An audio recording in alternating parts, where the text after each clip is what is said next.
ಎಲ್ಲರಿಗೂ ನಮಸ್ಕಾರ. ತಮಗೆಲ್ಲ ಗೊತ್ತಿರುವಂತೆ ಕರ್ನಾಟಕ ಪರೀಕ್ಷಾ ಪ್ರಾಧಿಕಾರ KCET ರ್ಯಾಂಕನ್ನು ಕೊಡುವಂಥದ್ದು ದ್ವಿತೀಯ PUC 12th ಸ್ಟ್ಯಾಂಡರ್ಡ್ ಮಾರ್ಕ್ಸ್ ಆಧಾರದ ಮೇಲೆ.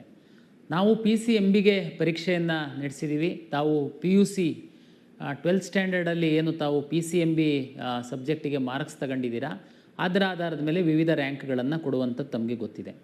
ಸದ್ಯದ ಪರಿಸ್ಥಿತಿಯಲ್ಲಿ ಏನಾಗಿದೆ, ಬೆಸ್ಟ್ ಆಫ್ 2 ಕರ್ನಾಟಕ ಸ್ಟೇಟ್ ಬೋರ್ಡಿಂದು ಫಲಿತಾಂಶವನ್ನು ತೆಗೆದುಕೊಂಡು ಕೊಡೋದಕ್ಕೆ ನಾವು ವೆಯ್ಟ್ ಮಾಡ್ತಾಯಿದ್ವಿ. ತಮಗೆಲ್ಲ ಗೊತ್ತಿದೆ, ಈಗಾಗಲೇ 2ನೇ ಫಲಿತಾಂಶ ಹೊರ ಬಂದಿದೆ. ಅವರು ಬೆಸ್ಟ್ ಆಫ್ 2 ಮಾಡಿ ನಮಗೆ ಡೇಟಾವನ್ನು ಹ್ಯಾಂಡ್ ಓವರ್ ಮಾಡ್ತಾಯಿದ್ದಾರೆ. ಅಲ್ಲಿಗೆ ಕರ್ನಾಟಕ ರಾಜ್ಯದ ಸ್ಟೇಟ್ ಬೋರ್ಡಲ್ಲಿ ಏನು ಪರೀಕ್ಷೆಯನ್ನು ನಡೆಸ್ತಾರೆ, ತಾವೆಲ್ಲ ಯಾರು ಕರ್ನಾಟಕ ಸ್ಟೇಟ್ ಬೋರ್ಡಿನ ವಿದ್ಯಾರ್ಥಿಗಳಾಗಿದ್ದೀರಾ, ನಿಮ್ಮದು ಏನು ನಮಗೆ ಪ್ರಾಬ್ಲಮ್ ಇಲ್ಲ, ನಾವು ಬೋರ್ಡಿಂದ ನೇರವಾಗಿ ತೆಗೆದುಕೊಳ್ತೀವಿ. CBSE ಪರೀಕ್ಷೆ ಫಲಿತಾಂಶ ಬಂದಿರಲಿಲ್ಲ. ರಾಜ್ಯದಲ್ಲಿ ಟೋಟಲ್ಲು 18,000 ಸ್ಟೂಡೆಂಟು CBSE ಬೋರ್ಡ್ ಅವರು ನಮ್ಮ KCET ಪರೀಕ್ಷೆಯನ್ನು ಬರೆದಿದ್ದೀರಾ. 8,900 ವಿದ್ಯಾರ್ಥಿಗಳು ಬೇರೆ ರಾಜ್ಯದವರು CBSE ಬೋರ್ಡಲ್ಲಿ ನೀವು ಅಪಿಯರ್ ಆಗಿರುವಂಥವ್ರು ಇದ್ದೀರಾ. ನಿಮ್ಮದು ಡೇಟಾ ನಮ್ಮ ಕೈಯಲ್ಲಿ ಇರಲ್ಲ. ಕೊನೆಗೆ ನಾವು ಡಿಜಿಲಾಕರಲ್ಲಿ ತಾವು ಡೌನ್ಲೋಡ್ ಮಾಡಬೇಕು. ಯಾಕೆಂದರೆ CBSE ಬೋರ್ಡ್ ಅವರು NAD ಪೋರ್ಟಲಲ್ಲಿ ಅಪ್ಲೋಡ್ ಮಾಡಿರ್ತಾರೆ. ತಾವು ಡಿಜಿಲಾಕರಲ್ಲಿ ಲಾಗಿನ್ ಆಗಿಬಿಡ್ತು ಅಂತಂದರೆ ಅದು ಅಲ್ಲಿ ಮಾರ್ಕ್ಸ್ ಕಾರ್ಡ್ ಡೌನ್ಲೋಡ್ ಆಗುತ್ತೆ. ಅದರಿಂದ ನಾವು ಫೆಚ್ ಮಾಡುವಂಥದ್ದು. 18,000 ಕರ್ನಾಟಕ ರಾಜ್ಯದಲ್ಲಿರುವಂತಹ CBSE ಕಾಲೇಜುಗಳು, ಹೊರ ರಾಜ್ಯಗಳಲ್ಲಿರುವಂತಹ CBSE ಕಾಲೇಜುಗಳಲ್ಲಿ 8,000 ವಿದ್ಯಾರ್ಥಿಗಳು. ತಾವು CBSE ಸ್ಟೇಟ್ ಬೋರ್ಡ್ ಅವರು ಅಪ್ಲೋಡ್ ಮಾಡಿರೋದು ನೀವು ಪ್ರಯತ್ನ ಮಾಡಿದರೆ, ಆದರೂ ನಮಗೆ ಶೇಕಡ 70% ಅಷ್ಟೇ ಬಂದಿದೆ, ಇನ್ನೂ 30% ಬಂದಿಲ್ಲ. ಬಂದಿರೋದ್ರಲ್ಲಿ ಸಹ ಸಣ್ಣ ಕೆಲವು ವಿದ್ಯಾರ್ಥಿಗಳು ಬಂದೇನು ಹೇಳ್ತಿದ್ದಾರೆ, ಕಳೆದ ವರ್ಷದವರು, ಈ ವರ್ಷದವರಲ್ಲ, ಕಳೆದ ವರ್ಷದವರು ಇಂಪ್ರೂವ್ಮೆಂಟ್ ಪರೀಕ್ಷೆಯನ್ನು ತಗೊಂಡಿದ್ವಿ, ಆ ಇಂಪ್ರೂವ್ಮೆಂಟಲ್ಲಿ ನಮಗೆ ಮಾರ್ಕ್ಸ್ ಬಂದಿರುವಂಥದ್ದು ಡಿಸ್ಪ್ಲೇ ಆಗ್ತಾ ಇಲ್ಲ ಅಂತ ಫ್ಯೂ ವಿದ್ಯಾರ್ಥಿಗಳು ಸಹ ತಾವು ಹೇಳ್ತಾ ಇರುವಂಥದ್ದು. ಅದು CBSE ಬೋರ್ಡ್ ಅವರು ಏನು NAD ಪೋರ್ಟಲಲ್ಲಿ ಅಪ್ಲೋಡ್ ಮಾಡಿರ್ತಾರೆ ಅದು ಬರೋದ್ರಿಂದ ಅದು ಆ ರೀತಿ ಕೆಲವು ವಿದ್ಯಾರ್ಥಿಗಳಿಗೆ ಸಮಸ್ಯೆ ಆಗಿದೆ. ಇದಲ್ಲದೆ ತಮಗೆ ಗೊತ್ತಿದೆ ನಮ್ಮ ಪರಿಸ್ಥಿತಿ ಹೇಗಿದೆ KEಯದ್ದು ಅಂತಂದರೆ, ಭಾರತ ದೇಶದಲ್ಲಿರುವಂತಹ ಎಲ್ಲ ರಾಜ್ಯಗಳಲ್ಲಿ ಕನ್ನಡಿಗರು ಹೋಗಿ ಉದ್ಯೋಗಕ್ಕೋಸ್ಕರ ಇರುವಂಥವ್ರು ಇದ್ದಾರೆ. ಅದು ಸರ್ಕಾರಿ ನೌಕರಿ ಇರ್ಬೋದು, ಖಾಸಗಿ ಇರ್ಬೋದು. ಆದರೆ ತಮ್ಮ ಮಕ್ಕಳು ಅಲ್ಲೇ ಕಲ್ತಿರೋದ್ರಿಂದ ತಮ್ಮ ಮಕ್ಕಳಿಗೆ ಸಹ ನಾವು ಇಲ್ಲಿ KCETನಲ್ಲಿ ರ್ಯಾಂಕ್ ಕೊಡಬೇಕು. ತಾವು ಪರೀಕ್ಷೆಯನ್ನು ಬರೆದಿದ್ದೀರಾ. ಮತ್ತು ನಿಮ್ಮ PUC Manipur state board, Assam state board, West Bengal state board, ಈ ಥರ ಎಲ್ಲ ದೇಶದ ಎಲ್ಲ ಬೋರ್ಡಲ್ಲಿ ತಮ್ಮ ಮಕ್ಕಳು ಪರೀಕ್ಷೆಯನ್ನು ಬರೆದಿರುವಂಥದ್ದಿದೆ. ಅದು ಸುಮಾರು 4,500ದಿಂದ 5,000 ವಿದ್ಯಾರ್ಥಿಗಳಿದ್ದಾರೆ. ಆ ಸ್ಟೇಟ್ ಬೋರ್ಡಿಂದ ನಾವು ಮಾಹಿತಿ ತಗೊಳ್ಳುವಂಥದ್ದು. ಈಗ ಮಹಾರಾಷ್ಟ್ರ, ಕೇರಳ, ಆಂಧ್ರ ಪ್ರದೇಶ ಇಲ್ಲಿ ನಾವು ಕರೆಸ್ಪಾಂಡೆನ್ಸ್ ಮಾಡಿದ್ವಿ. ಮಹಾರಾಷ್ಟ್ರ ಮತ್ತು ಕೇರಳದವರು ನಮಗೆ API ಸರ್ವಿಸಸ್ ಕೊಟ್ಟರು. ಮೇ ಬಿ ಕೇರಳದಲ್ಲಿ ಇನ್ನೂ ರಿಸಲ್ಟೇ ಬರಲಿಲ್ಲ. ಈ ಥರದ್ದು ನಮಗೆ ಸಮಸ್ಯೆ ಇದೆ. ಅದಕ್ಕೆ ನಾವು ಇವತ್ತು ನಾವು ಲಿಂಕನ್ನು ಓಪನ್ ಮಾಡ್ತಾಯಿದ್ದೀವಿ. ತಮಗೆ ಭಾಳ ಸ್ಪಷ್ಟವಾಗಿ ಹೇಳ್ತೀನಿ, ಕರ್ನಾಟಕ ಸ್ಟೇಟ್ ಬೋರ್ಡಿನ ವಿದ್ಯಾರ್ಥಿಗಳಿಗೆ ಅಲ್ಲ ಇದು ನನ್ನ ಒಂದು ಮಾಹಿತಿ. CBSE ಬೋರ್ಡಿನ ವಿದ್ಯಾರ್ಥಿಗಳು ಹಾಗೂ ಭಾರತ ದೇಶದ ವಿವಿಧ ರಾಜ್ಯಗಳ ಬೋರ್ಡ್ಗಳಲ್ಲಿ ತಾವು ಏನು PUC ದ್ವಿತೀಯ PUC ಪರೀಕ್ಷೆ ಬರೆದಿದ್ದೀರಾ, ನಿಮಗಾಗಿ ಇದು ಒಂದು ಮಾಹಿತಿ. ತಾವು ನಮ್ಮ KEA ವೆಬ್ಸೈಟಲ್ಲಿ ತಾವು ತಮ್ಮ KCET ಅಪ್ಲಿಕೇಶನ್ನಿಗೆ ಏನು ಹಾಕುವಾಗ ಲಾಗಿನ್ ಪಾಸ್ವರ್ಡ್ ಇದೆ, ಆ ಲಾಗಿನ್ ಪಾಸ್ವರ್ಡ್ ಹಾಕಬೇಕು. ಓಪನ್ ಮಾಡಿದರೆ ತಮಗೆ CBSE ವಿದ್ಯಾರ್ಥಿಗಳು ಈಗ ಯಾರೆಲ್ಲ ಫೆಚ್ ಮಾಡಿದ್ದೀರಾ ತಮ್ಮದು ಮಾರ್ಕ್ಸು ಡಿಸ್ಪ್ಲೇ ಆಗುತ್ತೆ. ಫೆಚ್ ಆಗಿರುವಂಥ ಮಾರ್ಕ್ಸ್ ಡಿಸ್ಪ್ಲೇ ಆಗುತ್ತೆ. ತಾವು ಏನೂ ಚೇಂಜಸ್ ಇಲ್ಲ ಅಂತಂದರೆ ಜಸ್ಟ್ ಮಾರ್ಕ್ಸು ಸರಿ ಒಂದು ಸರಿ ಚೆಕ್ ಮಾಡ್ಕೊಳ್ಳಿ. ಮಾರ್ಕ್ಸ್ ಸರಿ ಇದೆ ಅಂತಂದರೆ ಸಬ್ಮಿಟ್ ಮಾಡಿ.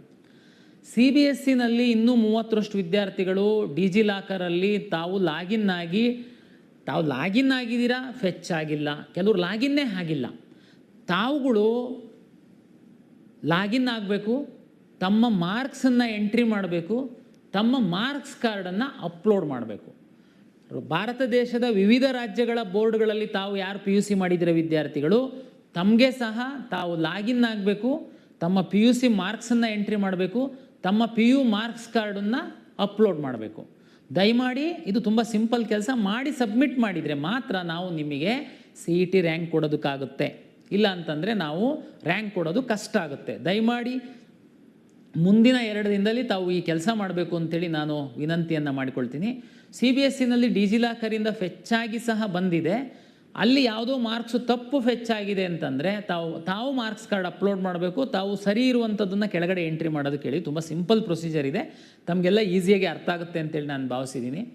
ದಯಮಾಡಿ ಯಾರಾದ್ರೂ ಮಾರ್ಕ್ಸನ್ನು ತಪ್ಪಾಗಿ ಎಂಟ್ರಿ ಮಾಡಿದರೆ, ನೀವು ಅಪ್ಲೋಡ್ ಮಾಡಿರೋ ಮಾರ್ಕ್ಸ್ ಕಾರ್ಡ್ ಆಧಾರದ ಮೇಲೆ ನಾವು ಇಲ್ಲಿ ಅದನ್ನು ವೆರಿಫೈ ಮಾಡ್ತೀವಿ. ಅಷ್ಟಕ್ಕೇ ಮುಗಿಯಲ್ಲ. ಯಾಕೆಂತಂದರೆ ಇದು PUCನ 50% ಮಾರ್ಕ್ಸ್ ಆಧಾರದ ಮೇಲೆ ನಾವು ರ್ಯಾಂಕ್ ಕೊಡೋದ್ರಿಂದ ನಾಳೆ ನೀವು ಕಾಲೇಜಿಗೆ ಹೋಗ್ತಿರಲ್ಲ ಸೇರೋದಕ್ಕೆ, ಅಲ್ಲಿ ಮೂಲ ದಾಖಲೆಗಳನ್ನ ಪರಿಶೀಲನೆ ಮಾಡ್ತಾರೆ. ಒಂದು ವೇಳೆ ತಾವ್ಯಾರಾದ್ರೂ PUC ಮಾರ್ಕ್ಸನ್ನು ತಪ್ಪಾಗಿ ಎಂಟ್ರಿ ಮಾಡಿ ತಪ್ಪಾಗಿ ನಮ್ಮಿಂದ ಏನಾದ್ರೂ ರ್ಯಾಂಕನ್ನು ತಗೊಂಡು ತಾವು ಕಾಲೇಜಿಗೆ ಹೋದರೆ ನಿಮಗೆ ಅಡ್ಮಿಷನ್ ಆಗಲ್ಲ ಮತ್ತು ನಮ್ಮ KEA ಕೌನ್ಸಿಲಿಂಗಿಂದ ಹೊರಗಡೆ ಹಾಕ್ತೀವಿ. ಹಾಗಾಗಿ ದಯಮಾಡಿ ನಾನು ಇನ್ನೊಮ್ಮೆ ಹೇಳ್ತಾ ಇದ್ದೀನಿ, ಕರ್ನಾಟಕ ಪರೀಕ್ಷಾ ಪ್ರಾಧಿಕಾರ ನಡೆಸಿರುವಂತಹ KCET 2026 ರ್ಯಾಂಕನ್ನು ಅನೌನ್ಸ್ ಮಾಡಬೇಕು ಅಂತಂದರೆ ದ್ವಿತೀಯ PUCಯ ನಮಗೆ PCMB ಮಾರ್ಕ್ಸ್ ಬೇಕು. ಕರ್ನಾಟಕ ಸ್ಟೇಟ್ ಬೋರ್ಡ್ದು ಏನಿದೆ ಅದು ನಮಗೆ ಆನ್ಲೈನ್ ಮೂಲಕ ನಾವು ತೆಗೆದುಕೊಂಡಿದ್ದೀವಿ. 2 ಎಕ್ಸಾಮ್ ಆಗಿತ್ತು, 2ರದ್ದು ಫಲಿತಾಂಶ ಬಂದಿದೆ. ಬೆಸ್ಟ್ ಆಫ್ 2 ನಮಗೆ ಕೊಡ್ತಾ ಇದ್ದಾರೆ, ನಾವು ತಗೊಳ್ತಾ ಇದ್ದೀವಿ. CBSEದು 70% ವಿದ್ಯಾರ್ಥಿಗಳು ತಾವು ಡಿಜಿಲಾಕರ್ ಮುಖಾಂತರ ತಾವು ಪರ್ಮಿಷನ್ ಕೊಟ್ಟಿದ್ದೀರಾ, ಅದು ನಮಗೆ ಡೌನ್ಲೋಡ್ ಆಗಿದೆ. ತಾವು ಬೇಕಾದರೆ ಚೆಕ್ ಒಂದು ಸರಿ ಮಾಡಿ ಸಬ್ಮಿಟ್ ಮಾಡಿ. ಯಾರು ಇನ್ನೂ 30% ಡಿಜಿಲಾಕರ್ ಮುಖಾಂತರ ಮಾಡಿಲ್ಲ ಅವರು ನೀವು ಡಿಜಿಲಾಕರ್ ಮುಖಾಂತರ ಮಾಡಿದರೆ ನಮಗೆ ಫೆಚ್ ಆಗುತ್ತೆ. ಇಲ್ಲ ಅಂತಂದರೆ ತಾವಿಲ್ಲಿ ಮಾರ್ಕ್ಸ್ ಎಂಟ್ರಿ ಮಾಡಿ ಮಾರ್ಕ್ಸ್ ಕಾರ್ಡನ್ನು ತಾವು ಅಪ್ಲೋಡ್ ಮಾಡಿ ಸಬ್ಮಿಟ್ ಮಾಡಿ. ಬೇರೆ ರಾಜ್ಯಗಳ ಬೋರ್ಡಲ್ಲಿ ತಾವು ಏನು ವಿದ್ಯಾರ್ಥಿಗಳಿದ್ದೀರಾ, ಉದಾಹರಣೆಗೆ ತೆಲಂಗಾಣದಲ್ಲಿ ಅವರು ನಮಗೆ API ಸರ್ವಿಸ್ ಕೊಟ್ಟಿಲ್ಲ, ತೆಲಂಗಾಣದವರು ಡಿಜಿಲಾಕರಲ್ಲಿ ನ್ಯಾಡ್ ಪೋರ್ಟಲಲ್ಲಿ ಸಹ ಅಪ್ಲೋಡ್ ಮಾಡಿಲ್ಲ. ನಿಮ್ಮಂಥ ವಿದ್ಯಾರ್ಥಿಗಳಿಗೆ ತಾವು ಮಾರ್ಕ್ಸ್ ಎಂಟ್ರಿ ಮಾಡಿ ತಮ್ಮ ಮಾರ್ಕ್ಸ್ ಕಾರ್ಡ್ ಅಪ್ಲೋಡ್ ಮಾಡಿ. ಇದು ನೀವು ನಮಗೆ ಮುಂದಿನ 2 ದಿನದಲ್ಲಿ ಮಾಡ್ತು ಅಂತಂದರೆ, ಮುಂದಿನ 2 ದಿನ ಅಂತಂದರೆ ನಮಗೆ 23 ಮತ್ತು 24 ಮಧ್ಯಾಹ್ನದೊಳಗಡೆ ತಾವು ಮಾಡಬೇಕು ಅಂತ ನನ್ನ ವಿನಂತಿ. ತಾವು ಮಾಡ್ತು ಅಂತಂದರೆ ನಿಮ್ಮ ಆ ಮಾರ್ಕ್ಸನ್ನು ನಾವು ಕನ್ಸಿಡರ್ ಮಾಡಿ ನಿಮಗೆ ರ್ಯಾಂಕ್ ಕೊಡುವಂಥದ್ದಕ್ಕೆ ಅನುಕೂಲ ಆಗುತ್ತೆ. ಇದು ಬಹಳ ಸಿಂಪಲ್ ಇದೆ. ತಾವು ದಯಮಾಡಿ ಇದನ್ನು ಮುಂದಿನ 2 ದಿನದಲ್ಲಿ ಮಾಡಬೇಕು ಅಂತೇಳಿ ನನ್ನ ವಿನಂತಿ. ಮತ್ತೆ ನಾವು ಸುಮಾರು ಈ ಹಿಂದಿನ ನೋಟಿಫಿಕೇಷನ್ಸ್ ಎಲ್ಲ ಹೇಳಿದಾಗ ವಿದ್ಯಾರ್ಥಿಗಳು ಸುಮ್ಮನೆ ಅನ್ನೆಸೆಸರಿ ಗೊಂದಲಕ್ಕೊಳಗಾಗ್ತೀರಾ. ಕರ್ನಾಟಕ ರಾಜ್ಯ ಬೋರ್ಡಿನ ವಿದ್ಯಾರ್ಥಿಗಳು ಏನು ಮಾಡೋಕ್ಕೆ ಹೋಗ್ಬಿಡಿ, ಸುಮ್ಮನೆ ಇದ್ಬಿಡಿ. ನಿಮ್ಮ ಮಾರ್ಕ್ಸನ್ನು ನಾವೇ ಬೋರ್ಡಿಂದ ತಗೊಳ್ತೀವಿ.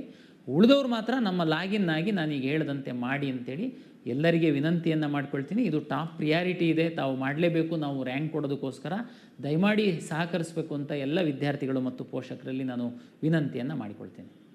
ನಮಸ್ಕಾರ.